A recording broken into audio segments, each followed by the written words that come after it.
to Engineering Innovations, the official podcast of Purdue University's Elmore Family School of Electrical and Computer Engineering. I'm your host, Kristin Malavenda, Communications Director for Purdue ECE.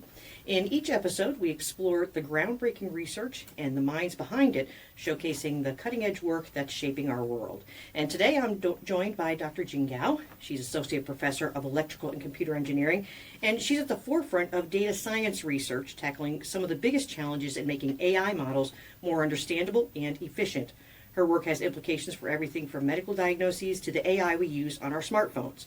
We'll dive into her innovative approaches to making machine learning more reliable, how she's improving the efficiency of massive language models, and what it all means for the future of technology. Jing, thanks so much for joining me today. Yeah, my pleasure. So let's start off with sharing a bit about your journey into the world of data science and what led you to your current research here at Purdue. Sure. It went back to when I was a senior in college. So at that time, I majored in computer engineering. And then our department had this program that basically admitted top students based on the GPA directly into the master thesis program. Yep. And I was selected. But at that time, I didn't do any research. I don't have any prior research experiences. I have no preferences over topics or areas. But I need to find an advisor. So basically, I chose my advisor based on reputation. Okay. So my master thesis advisor, he is a excellent researcher, and he works on in database field. And then I joined his lab, and at that time, he just started a project on data mining. So then I joined that project, and then since then I have been working in data science. But I really like it. I think that's a fantastic field. And then, for data science, it's basically data mining in particular, tries to learn patterns, extract knowledge from huge amounts of data. And then in order to do that, we use statistical methods, we use machine learning methods. So that's why my research gradually evolves into the world of machine learning, artificial intelligence. Right.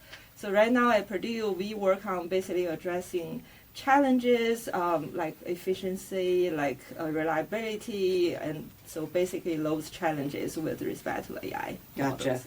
Yeah. And you mentioned your work involves making machine learning models more understandable and more efficient. Why is that important, especially as AI becomes more a part of our everyday lives? Yeah, sure. So I think we now have seen so many success usage of AI models in our everyday lives.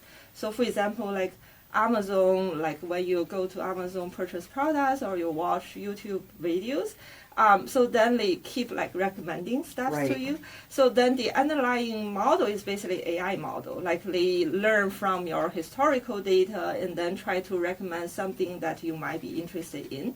But in those scenarios, it's okay to make mistakes. Right. So they recommend something you don't like, it's fine. Yeah. But when we use AI models in some other domains, like you mentioned, medical diagnosis, we have really low or zero tolerance of mistakes, right?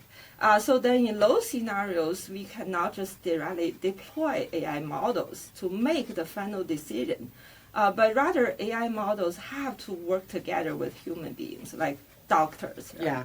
They need to work together to come up with the solution. So then in that sense, the AI models have to be understandable by human beings, by doctors. And then for the efficiency part, that's definitely also very important dimension of AI models, because we know right now AI models are becoming bigger and bigger. Again, this is fun in some applications, some scenarios, but some other applications we don't have that resources, we don't have the storage, we don't have the time to wait. So then in those scenarios, we need to have efficient AI models. Gotcha. Yeah. You talk about interpreting a machine learning model. What exactly does that mean, and why is it important to understand why that model is making a certain decision? So again, if we use healthcare, medical diagnosis as an example, when we don't want AI models to directly output just say yes or no. So for example, we are analyzing huge amounts of electronic health records. And then the AI models can like output some prediction, like whether this particular patient has this disease or not. But we don't want just AI models to give that final output. Right. But instead, we want to like the AI models give the reasoning process, like why like you judge this patient have this disease. Right.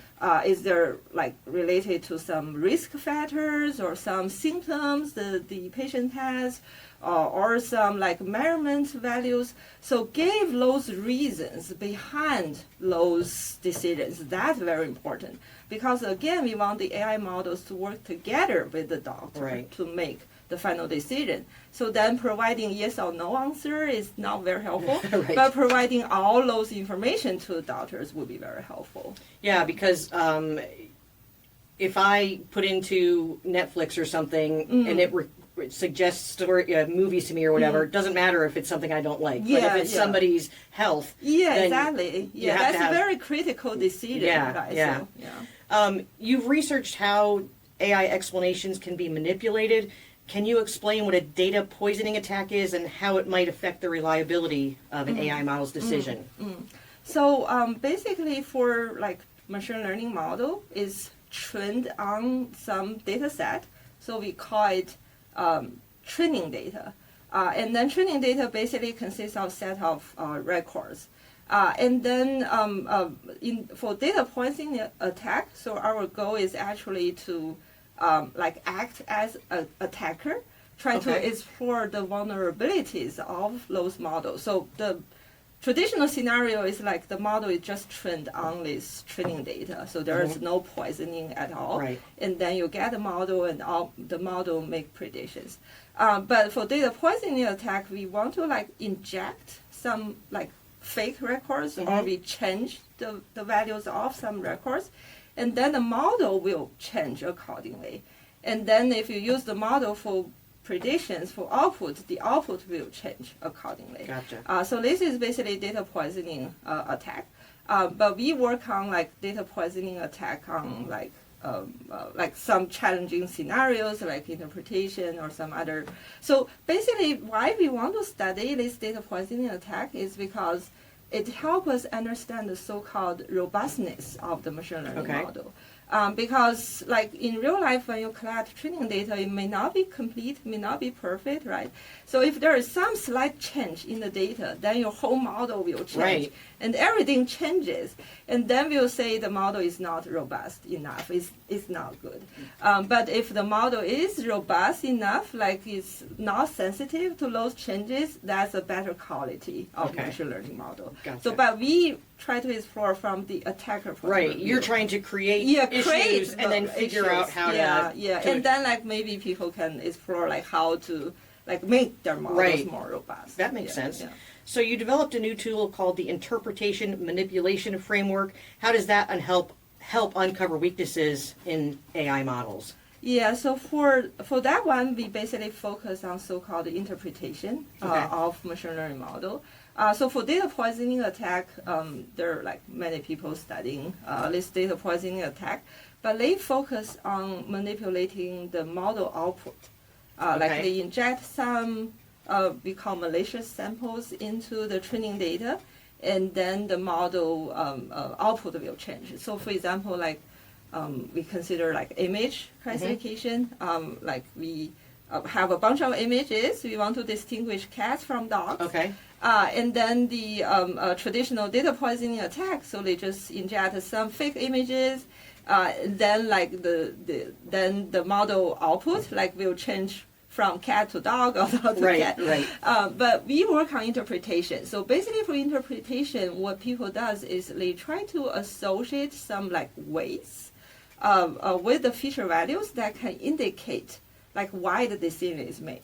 So for example, the cat dog image classification task, so they try to highlight the regions, like which part leads to the decision. Like this is a cat image, this is dog image, for example, some body parts, for example. And then what we did in that work is basically try to poison that part. So we try to inject fake images or fake samples into the training data, such that that region is changed. So the model outputs may not change. So it's still like a cat still classify cat, dogs still classify that dog, but that region will change accordingly. Gotcha. So this can help us like understand better the robustness of those interpretation models. Gotcha. Yeah. That makes sense. Yeah, you're trying to give it as much information as possible so it can... Yeah, but you give wrong information. Right. Yeah. Absolutely. Yeah, That's kind of fun, though, yeah. to try to cause problems. Yeah. You also created a solution called Light Token to make these large models smaller without losing their effectiveness. How does it work, and how will it affect how we use AI on our mobile devices? So for that part of work, we focus on the efficiency of deep learning models or large language models because they are like growing bigger and bigger. Right. But for those models, they are typically like they are simply like a stack of different layers. And then the layers, each layer is simply like typically represented as some sort of matrix. Okay. So basically we are working on this matrix compression, or I think a more appropriate word is we call it sparsification. So we are actually not changing the size of the matrix, but hopefully we get more zeros in the matrix. Okay. So like hopefully there are like just a few like non-zero entries in the matrix, and then the others are zeros. Okay. So that is called sparsification. So this matrix sparsification has been started for a long time. So people have some effective methods or techniques developed. One way is to do this matrix, we call it matrix factorization. So basically approximate the matrix by a product of two like smaller or sparse matrices. Okay. And then there is a method called quantization. So basically like map some of the values into binary codes. So because binary codes lead to like very efficient to store. So we basically use a combination of these techniques together. But we place them in the context of this deep learning model training process. So it's not like easy when you put them into that context. So we basically like develop those optimization strategies, and then the training strategies basically like combining those compression or sparsification methods inside. And then we demonstrate that using our method, the like token approach. So we can like significantly reduce the number of non-zero entries in the matrix, and then basically it occupies less storage. And then like the bigger model, basically you can store on like some small devices. Right. Yeah. Now because everybody's always looking for more storage, like on their computer and on their smartphones and whatnot, and or they're being suggested by someone, do you want to buy more storage? That's what they're doing. So, excuse me. A lot of AI models can be slow because they have to go through so many steps and layers of processing. And now you created another method called had skip, and that helps speed it up. How does it decide which steps to skip? And why does it make the model faster? Sure. So for Hadscape, again, it works with deep learning models. Deep learning models, as I mentioned, is just like layers of layers.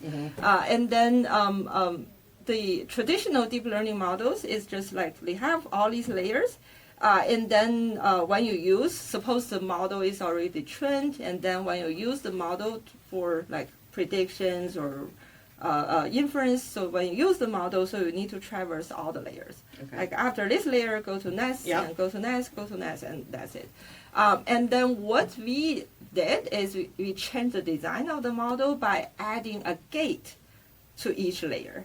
So basically the gate is we call it binary gate, so the output is just 0 or 1. And then basically when it's 1 means that we won't skip, so we'll go to the next layer. When it's 0, so we will skip.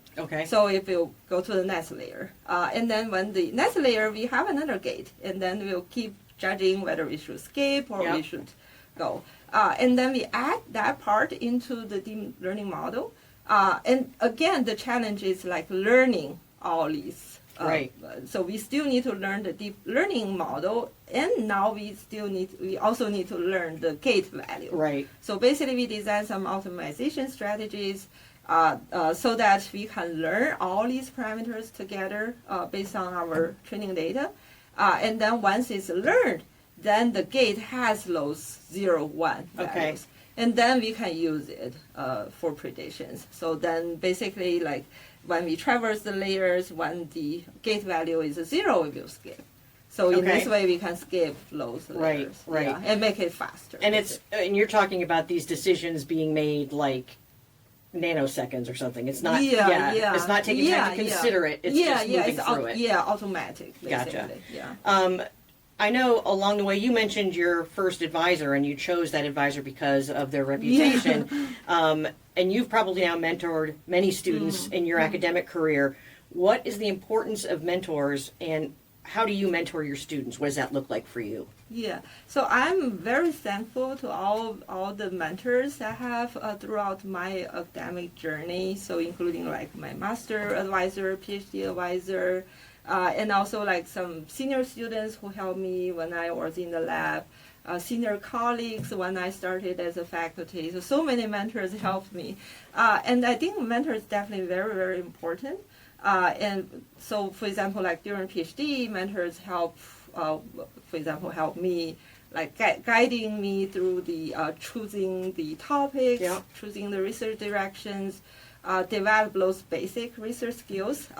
As I mentioned, when I started, I have no prior research experience. Right. It's basically like start from scratch. Yeah. And then and also like providing feedback, constant feedback to what you did, your research progress. And also provide the emotional support, like when I got my papers rejected. Yes, like, yeah. You want someone to comfort you, that's okay. Yeah. And then like provide career support, like help you establish networks, like social with others, like write letters, support letters. Yeah, and I think mentors are definitely like very, very important, and I try to follow what they did to mentor my students. Yeah, and then for my students, especially like PhD students, I work with them like all the 5 years. It's actually a long time. Yeah, it is. And I think one important lesson I found when mentoring students is. It's like when the students join you, you usually put them on some research project. Mm-hmm. But it's also important at the same time, think about the long-term plan, long-term goal. Talk with the student, discuss with students, like what do you want to do after graduation? What's your interest? And then learn about the student's skill sets, like what knowledge he has, either he or she has or she does not have. Right. And then try to recommend some courses and some like materials for the student to improve on the part that to fill those gaps in their knowledge. Fulfill those gaps. Yeah. And then some students like the English writing skills are not that good yet, so like ask them to refine that skills. Right. That's also important. Yeah. Like think about the plan. So some students like they say, oh, I want to join industry after graduation, right. And some students say, oh, I want to like join as a faculty. Yeah. And the skill sets are somewhat different. Right. So basically design those individual long-term plan for the students. I think that's very, very helpful. And the student can change mind, right? So some students like before he said, oh, I want to do like go to industry, but later said I want to join the academia. Yeah. But that's totally fine. Yeah. But I think when the students start, it's great to have that plan in mind. Right. Yeah. So how did you decide to go into academia as opposed to industry? So basically, I think the main reason is I enjoy research. And I think one big advantage of doing research in academia is the freedom. Right. Like the freedom of choosing topics and what you research on. I think that's really valuable. Yeah. And also anything I really like is basically mentoring students, so interact with students. Because I think the students are usually at the frontier of doing research. So like right now, I think I'm constantly learning from my students. Right. They bring new ideas, they bring all those new trends. So I'm learning from them. I think that's also another like very nice thing about academia. So when you're maybe interviewing students or talking to students and considering taking them on as your PhD student, what qualities do you look for in a student that make you think that they'll be a successful PhD student? Yeah. So I think the most important quality is basically this motivation and like strong passion for research. Yeah. If we like really love research, and even though like for example some students, the technical background when they start, the technical background is not strong enough. But if they are eager to learn, they are eager to improve, then you see like amazing progress they made. So I think that's definitely the most important quality. But the challenge is actually to identify that quality, like because it's really hard to find that from applications. Yeah. I think like interviews may help, and also especially. I think another important source is like through recommendations from faculty that you know. Yep. That's also like a good source. But sometimes it's simply just guessing. Right, yeah. Yeah. Because you don't really know what someone's like until you're actually working exactly. with them. Yeah. That could be another like a great source. Like you work with the students, like starting from the master or undergrad, and then you know the students is very good, and then you can recruit that student. So in research, of course, you have probably more failures than you do successes. How do you teach your students that that's okay, like that's part of the process, and to not get discouraged?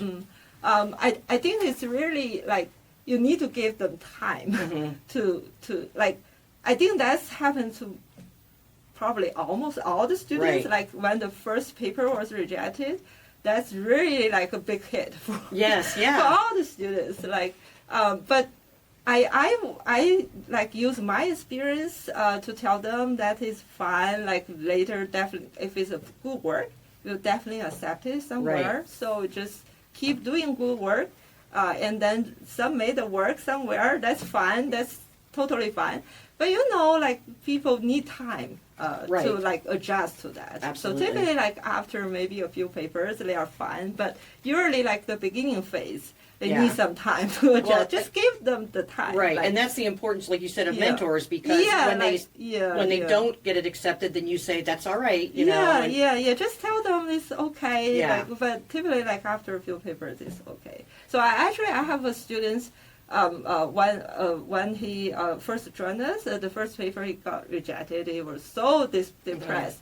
And said, "Oh, I don't want to do research anymore." And I said, "It's fine. Like we just like modify the paper based on reviewers' comments, and then we just resubmit." Yeah. And later this paper got accepted by some like other conference that is even like have better reputation. Wow, like, that's great. Yeah. Also, you guys do a lot of interdisciplinary research now. What's the importance of working with other areas? And in data science, what are some of the areas that you work with the most? Yeah, sure. So for data science, it's definitely very, very important to work with other areas because I imagine myself as some like data analytics solution provider. Yeah. Right? So basically for those real application domains, they have their data and then they have their goals, like what they want to achieve out of the data, like what insights they want to find from the data to help with their decisions. So they give us the problem, they give us the data, they give us the problem, and then often we find that those existing methods like machine learning, AI models, may not be the best solution. Okay. So we try to find the best solutions. Gotcha. So that's what we do. So therefore, working with those application domains are very important. So I don't actually have one particular focus domains, but rather I just work with like people when they come to me with their task, with their problem. So I have worked on like transportation domains. I worked in with people from. So right now I have a project on criminal justice. Oh. So try to like collect those criminal justice data from open government portal. Okay. And then try to provide this infrastructure for those criminal justice experts to look through the data. Yeah, do their research. And I have ongoing collaboration with faculty in College of Agriculture. So we work on this gene expression data. So it's like plant biology problem.